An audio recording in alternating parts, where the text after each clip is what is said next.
जितने मुकदमात आज दिन तक थे वो उनकी कानूनी टीम ने सब के सब खत्म कर चुकी हुई है, मां सिवाय इन 8 मुकदमात के जो बिल आखिर फाइनली बहुत मुश्किल से आज हमारी तरफ से आर्ग्यू हो गए हैं, जबकि सरकार की जानिब से दलाइल देना बाकी हैं, जो कि मंडे के लिए अब ये केस फिक्स हुआ है, जो कि हमें उम्मीद है, हम उम्मीद करते हैं कि मंडे को इस पर फैसला आएगा और बड़ा पॉजिटिव फैसला आएगा।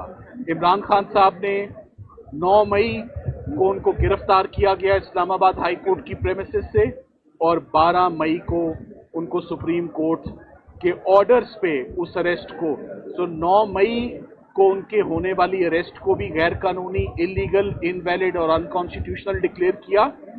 और उसके बाद खान साहब से ये भी पूछा अदालत ने, जब वो नैब की तहवील में थे, दुनिया से डिस्कनेक्टेड थे, इनकम्युनिकेंडो थे, कि आप बताएं कि आपके क्या तासुरात हैं या आपका क्या मौक़िफ़ है कि 9 मई को क्या हुआ मुल्क में। तो खान साहब ने स्ट्रॉन्गेस्ट टर्म्स में कंडेम किया और फौरन अवाम को उन्होंने पुरअमन रहने की हिदायत दी, और उन्होंने कहा कि मैं जिस पार्टी से ताल्लुक़ रखता हूँ, हम वायलेंस में और हम इस किस्म के एक्शंस में बिलीव ही नहीं करते, रादर रूल ऑफ लॉ में बिलीव करते हैं। तो ये statement supreme court of Pakistan के ऑर्डर में ऑन रिकॉर्ड मौजूद हैं। इस्लामाबाद हाई कोर्ट की अल-कादिर में दी गई बेल में ऑर्डर का हिस्सा है और ये मौजूद है। अब सरकार ने तकरीबन मुख्तलिफ किस्म की, मुख्तलिफ इक़साम की शहादतें साजिश और कंस्पिरेसी से रिलेटेड बनाई हुई हैं।